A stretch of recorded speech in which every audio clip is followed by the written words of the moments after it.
So let's talk Fizban's Treasury of Dragons. So today I want to talk about specifically the Dragonborn and the new changes that they were given in Fizban's. So let's get started. I'm Johnny, by the way. This is JohnnyGMs, and let's talk Dragonborn. So today I want to talk about the lore of Dragonborns. I won't be going in depth, and we're just going to go like a little bit here and there for new players. So first of all, Dragonborn tend to be very clan orientated. They tend to focus on clan first and their own needs second. And this includes their gods. So move aside, Bahamut. The clan comes first after all. Dragonborn additionally tend to focus on a task or something to master in their lifetime. So when they see a dwarf or a human mastering a craft such as smithing or fighting or archery or something, they gain the respect of the Dragonborn. As Dragonborn themselves hope to aspire to that level of mastery in a craft or a style of combat or perhaps magic or whatever it is that they can master, they will themselves hope to do it, and they will focus and they will push themselves until they meet that standard. But in some cases they can't, and they might need that god, or they might need somebody else to help them with their clan. Sometimes that's how adventurers are born. I've talked about Forgotten Realms lore of the Dragonborn, and I didn't want to go too much into it anyway. It was more of a, just to kind of give you an idea of what Dragonborn are and where they come from and such. But I do want to mention Dragonborn from Eberron, because I'm a stickler for Eberron, and dragons are super important in that setting. Dragonborn come from Kubara, a very jungle-esque environment, where their empire has fallen, and now they are only remnants. And as more humans and other races like Syrians show up on their doorstep, they have to make way for them, for their civilization has crumbled. And they would be nothing. They would probably be extinct if it wasn't for allying themselves with the Cold Sun Federation. The Cold Sun Federation were lizard folks who joined forces with the Dragonborn to stop an ancient evil, a demonic dragon. Quite literally, a dragon that was bound with a demon and became one thing. In fact, it's in Fizban's, and there's actually a stat block for it. A black great worm, a dragon. And to this day, the Cold Sun Federation still protects that prison from enemies trying to steal it away, from trying to free this dragon. But that's besides the point. We're talking about Dragonborn today, Fizban's dragons. So let's get to it. So let's face it, Dragonborn from the PHB, the Player's Handbook, have always been a bit underwhelming. I think mechanically, giving them a resistance is fantastic, as long as you pick cold, fire, or poison. But if you're picking lightning or acid, you're not really gonna see those damage types come up very often. And because they were given this resistance, it feels like they were too scared to give the Dragonborn more than that. And so the only other thing they get is their breath weapon, as you can see here in its glory. My biggest issue with the breath weapon is not only can it only be used once a day, its damage scales very poorly later on, but lastly, its biggest issue is when in combat you have to take your entire action to breathe fire or lightning.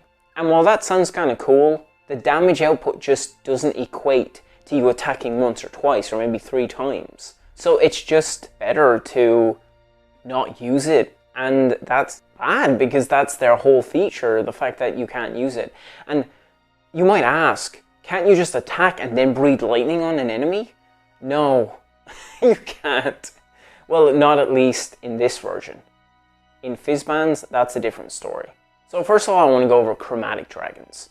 Something I really like about this change is that originally the dragons were just in this one table, and that's all it was. I think that was more for convenience, honestly. And I don't particularly like the way they did it in the PHB, but that's just me. I think Fizban's does it better because it differentiates the chromatic and the metallic and the gem dragons. So that's a great start. So the Chromatic Dragon, they still get the resistances like normal, but their breath weapon, as you can see here, is greatly improved. Look at it, taking its glory. It's amazing. First of all, instead of taking up your entire action to cast it, or to use your breath weapon, now you can replace one of your attack actions with it. I mean, now you can swipe and then breathe acid on your enemies. It's a fantastic buff to it, and that's not the best part. The damage output scales a little bit better, so we're getting a little bit more damage, and then on top of that, you can use it equal to your proficiency bonus. So as you level up, you gain more uses of it, which is insanely good. So we're going to talk about the unique ability that the Chromatic Dragons got. So at 5th level, you gain Chromatic Warding.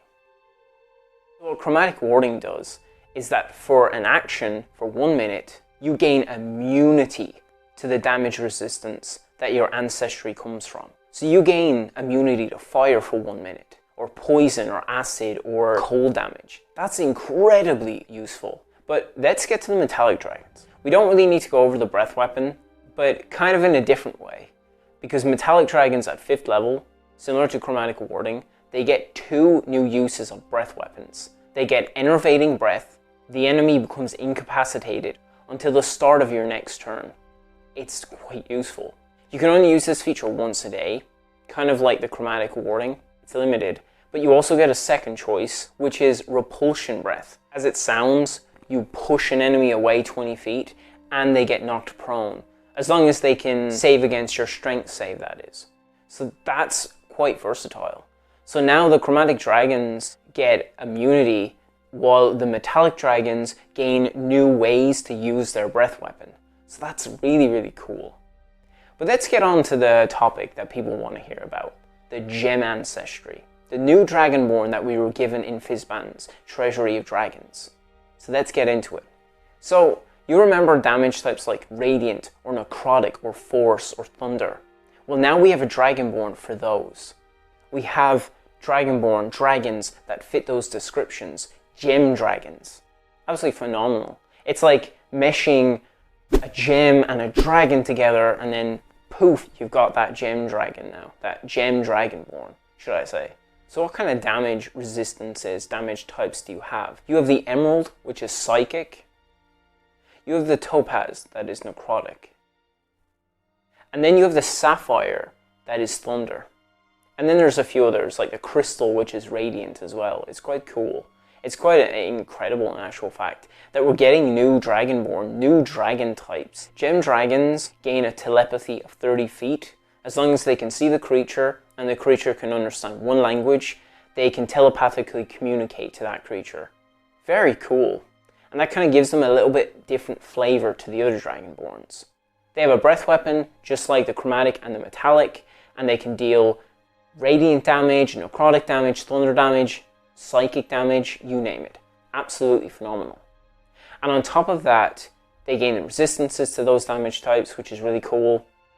At 5th level, yes, of course, they get Gem Flight. Yeah.